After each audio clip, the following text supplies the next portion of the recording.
जय हिंद। एक बार फिर से आप सभी का स्वागत है। खबरों में आगे बढ़ेंगे।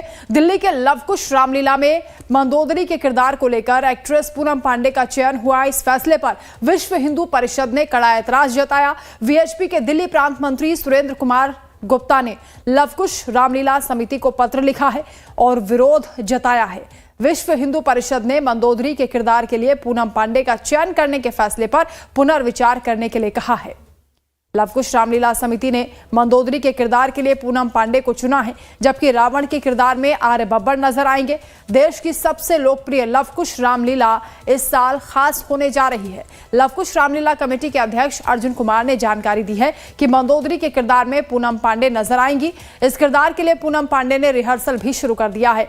लाल किला मैदान में आयोजित लवकुश रामलीला का भव्य मंचन 22 सितंबर से 3 अक्टूबर तक चलेगा, जबकि 2 अक्टूबर को दशहरा धूमधाम से मनाया जाएगा। संवाददाता कमलेश हमारे साथ इस वक्त लाइव जुड़ रहे हैं। कमलेश, पूनम पांडे को मंदोदरी के किरदार के लिए चुना गया है, लेकिन इस पर सवाल उठ रहे हैं। क्या सफाई आई है चयन समिति की ओर से या पूनम पांडे की ओर से? देखिए, पूनम पांडे दिल्ली में नहीं है। पूनम पांडे कल दिल्ली आएंगी। जब मैंने ये पूछा था लवकुश रामलीला कमेटी के अध्यक्ष से कि आपने उनका ही चयन क्यों किया, क्या आपके सामने कोई और अदाकारा नहीं थी सामने, तो उन्होंने कहा कि देखिए, एक चयन समिति है और चयन समिति में जो लोग प्रतिवेदन देते हैं या जो लोग चाहते हैं कि वो विभिन्न रोल को अदा करें, वो पहले से अपना नाम देते हैं और उसी आधार पर जो नाम सामने होता है उसी के आधार पर चयन होता है। जब मैंने उनसे पूछा कि क्या आपको नहीं लगता कि पूनम पांडे का जो व्यक्तित्व है, जो इतिहास है और जिस तरह की वो अदाकारा रही हैं, उन पर काफ़ी कंट्रोवर्सी उनसे जुड़ा हुआ है, क्या आपने उनको इस तरह के कंट्रोवर्शियल आदमी को बना करके क्या आपने जस्टिफाई किया मंदोदरी का रोल? क्योंकि मंदोदरी का जो रोल है काफ़ी पायस है, काफ़ी संयम वाला है और विदुषी रही है। तो उन्होंने साफ तौर पे कहा कि देखिए, अगर पास्ट को देखेंगे तो पास्ट से मुझे कोई लेना देना नहीं है, लेकिन अगर कोई रोल अदा करके सुधर जाती है तो उसमें क्या बुरा है। तो जाहिर सी बात उनका अपना तथ्य था कि वो चाहते हैं कि इस तरह के लोग जो भटके हुए लोग हैं उनको सही रास्ते पर लाने का एक जरिया भी हो सकता है। उन्होंने कहा कि एक जरिया भी हो सकता है सही रास्ते पर लाने का, लेकिन साथ ये भी कहा अगर समाज का विरोध ज़्यादा होगा तो वो अपने इस फैसले पर या लवकुश रामलीला कमेटी इस पर फैसला करेगी कि क्या फिर उनको वापस लेना है उनकी या कोई और उसको बनाया जाना, ये फैसला करेगा। लेकिन अभी एज इट इज़ फिलहाल वो प्रैक्टिस कर रही हैं। कल दिल्ली आएंगे और रिहर्सल विधिवत वो रामलीला कमेटी के सामने शुरू कर देंगे। तो ऐसा उनका कहना था। अब देखना होगा, क्योंकि विश्व हिंदू परिषद ही नहीं, विश्व हिंदू परिषद के साथ साथ कई साधु संतों ने इसका विरोध किया और कहा है कि आपको मंदोदरी के रोल में किसी अन्य अभिनेत्री को प्रोजेक्ट करना चाहिए, ना कि आपको आप पांडे को करना चाहिए, ताकि पांडे काफ़ी कंट्रोवर्शियल रही है। ऐसे में अगर आप कंट्रोवर्शियल लोग को चित्रित करते हैं तो कहीं ना कहीं लोगों की भावना जो आहत हो सकती, क्योंकि लोग उनको किसी और रूप में देखते आए हैं। जी, लेकिन कमलेश, पूनम पांडे कह रही हैं कि ये केवल धार्मिक आयोजन नहीं है बल्कि हमारी संस्कृति और परंपरा का भी एक उत्सव है, इसलिए उन्हें ये मौका मिल रहा है तो खुद को वो सौभाग्यशाली भी बता रही हैं। कमेटी की ओर से कहा जा रहा है कि अभी पुनर्विचार नहीं होगा और उन्हें रिहर्सल की भी तैयारियां शुरू कर दी गई हैं, लेकिन संत समाज भी बटा हुआ नजर आ रहा है। कुछ लोग ये भी कह रहे हैं कि ये अच्छी चीज़ है, अगर वो अध्ययन करेंगी रामलीला का, राम के चरित्र का या रामायण का, तो उनके जीवन में सुधार होगा। देखिए, निश्चित रूप से अगर रामायण का चित्रण करेंगी और रामायण को अगर पढ़ेंगी, अगर रामलीला का मंचन करते अगर वो अपने व्यक्तित्व में उतार लें तो हो सकता है परिवर्तन हो जाए। लेकिन यहाँ परिवर्तन की बात आपने देखा होगा, कई अभिनेताओं को, अभिनेत्री को जो मंचन करते हैं इस तरह की भूमिकाओं को, और उनके बाद उनकी पृष्ठभूमि आपने देखा, एक आध ये उदाहरण बिरले हैं जो उन्होंने मंचन किया और पूरी जिंदगी उस तरह का बिचार, जिसमें अरुण गोविल हैं जो बीजेपी के सांसद हैं। रामायण सीरियल में भगवान राम का किरदार अदा किया था, उसके पूरी जिंदगी उन्होंने उस तरह से निभाई।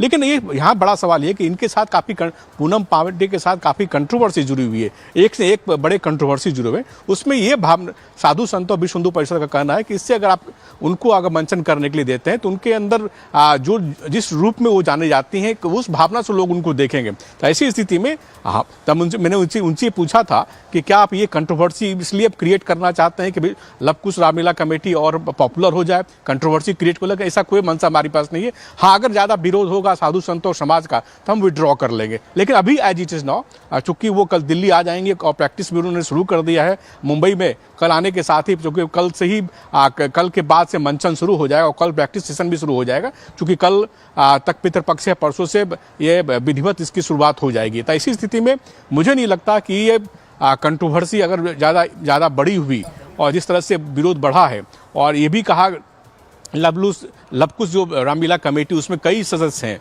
जिसमें से कई सदस्यों ने पत्र लिखकर खुद ही कहा है अध्यक्ष को कि आप इनको विड्रॉ करें। अब देखना होगा क्या फैसला लेते हैं, समाज के दबाव में क्या फैसला लेते हैं वो। विश्व हिंदू परिषद की ओर से क्या तैयारी है, कहां तक ये विरोध जाएगा अगर पुनर्विचार नहीं किया जाता है?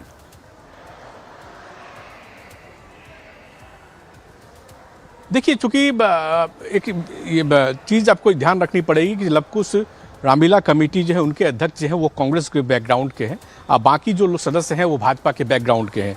अमूमन हालांकि ये 4 साल से लवकुश रामलीला कमेटी के अध्यक्ष रहे हैं। तो ऐसी स्थिति में जो विश्व हिंदू परिषद के लोगों का कहना और सदस्य कमेटी के लोगों का कहना है कि कहीं ना कहीं ईगो की बात आ गई है और उन्होंने ईगो क्लैश जैसी बात होने लगी है। और ऐसी स्थिति में हो सकता है कि मामला आगे तूल पकड़ने के बाद और कमेटी के जो लोग हैं, हालांकि अभी 2-3 लोगों ने ही इसका विरोध किया है, कमेटी के लोगों ने, सभी लोग विरोध करने लगेंगे और ये बात यहाँ तक आ जाएगी कि नहीं आप हटाना ही पड़ेगा, तब तो हटा सकते हैं। उन्होंने कहा कि ऑप्शन खुला हुआ, अगर विरोध ज़्यादा हुआ तो हम हटाने पर सोचेंगे, लेकिन फिलहाल अभी वही है।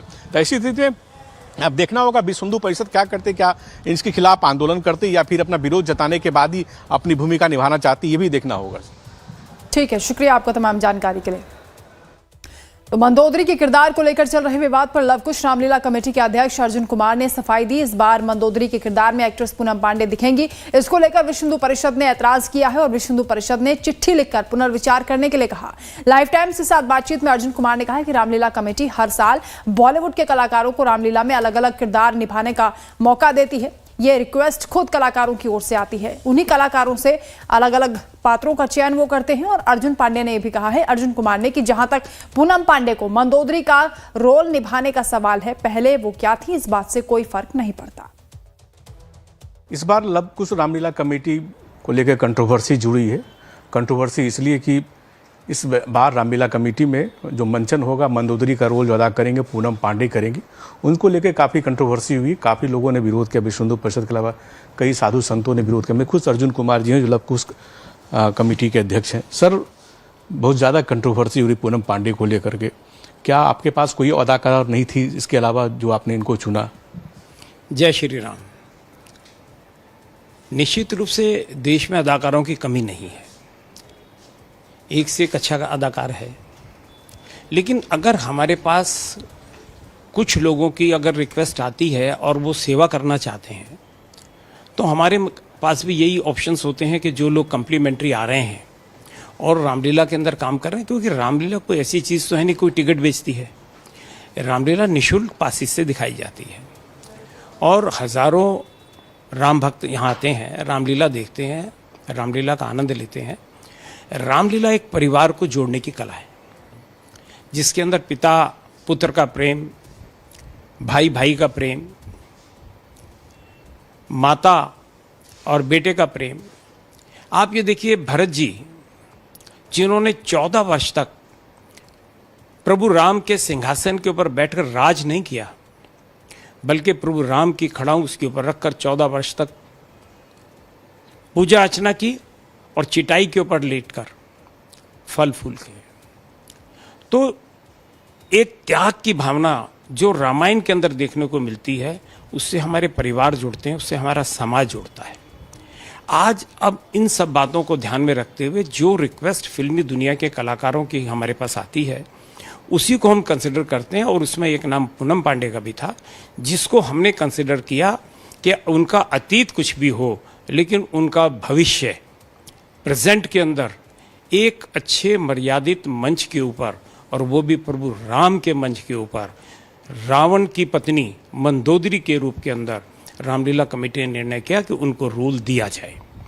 क्योंकि इस बार के जो रावण हैं वो आर्य बब्बर हैं, और मंदोदरी के रोल के अंदर जो है उनको चुना, क्योंकि वो भी आज अगर समाज के अंदर हजारों राम भक्तों के सामने और करोड़ों दर्शकों को टीवी के आप लोगों के माध्यम के सामने अगर वो रावण को अनीति करने के लिए रोकेंगी, रावण को सच्चाई के रास्ते के लिए बोलेंगी, रावण को बुराई के लिए रोकती हैं, तो इससे अच्छा मैसेज मैं समझता हूँ कि समाज में नहीं जाएगा। और उनके फॉलोअर्स भी कहेंगे कि आज एक बदला हुआ नया रूप दिखाई दे रहा है, और उनकी मन की चेतना भी जागेगी, और वो भी मैं समझता हूँ कि समाज की बहती हुई धारा के अंदर एक सही मर्यादित रास्ते के ऊपर आएंगी। तो मेरा सवाल यही था कि मंदोदरी जो थी वो एक आदर्श थी, संयम की प्रतीक थी, विदुषी थी। वही दूसरी तरफ इनका बैक हिस्ट्री जो है काफ़ी कंट्रोवर्सी से भरा पड़ा है। तो क्या ये समाज में गलत मैसेज नहीं जाएगा कि आप ऐसे व्यक्ति को मंदोदरी बना रहे हैं? उसकी तुलना लोग करेंगे, लोग तुलना करते हैं।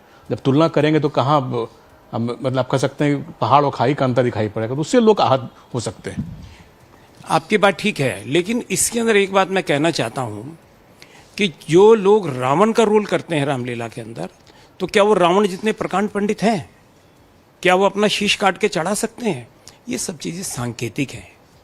तुलना करना स्वाभाविक है, क्योंकि हमारे मन, दिल और दिमाग के अंदर वही चीज़ सीन आएगा। लेकिन ये सब चीज़ें सांकेतिक होती हैं, ये चीज़ें कोई परमानेंट नहीं है। हम ये कहें कि साहब वो भी ब्राह्मण थी, ये भी ब्राह्मण है, ये कहना मुनासिब नहीं होगा। लेकिन महिला महिला है, महिला के हम सशक्तिकरण की बात करते हैं और बुराई को समाप्त करने की बात करते हैं, तो मैं समझता हूँ कि इससे अच्छी चीज़ें नहीं हो सकती कि एक महिला एक अच्छे रास्ते के ऊपर आए, तो इससे ज़्यादा और अच्छी बात क्या हो सकती है। क्या आपका ये कहना है कि रामलीला के जरिए लवकुश रामलीला कमेटी समाज में परिवर्तन के लिए, इस तरह की महिलाओं को आगे करने के लिए एक प्रयास है? देखिए, हम सारी दुनिया को तो ठीक नहीं कर सकते, लेकिन कहीं भी अगर हमें कोई 1% मौका मिलता है तो हमें निश्चित रूप से उसमें आगे बढ़ना चाहिए और समाज में सुधार करना चाहिए। तो मेरा अंतिम प्रश्न होगा, क्या ये कंट्रोवर्सी अगर ज़्यादा बढ़ती है तो क्या आप बैकड्रॉ कर सकते हैं, आप उम्मीदवारी वापस ले सकते हैं, कह सकते हैं कि उनको आप अदा करा नहीं, इस तरह का भी फैसला हो सकता है? देखिए, लवकुश रामलीला कमेटी ने जो फैसला किया है वो बहुत सोच समझ के किया है।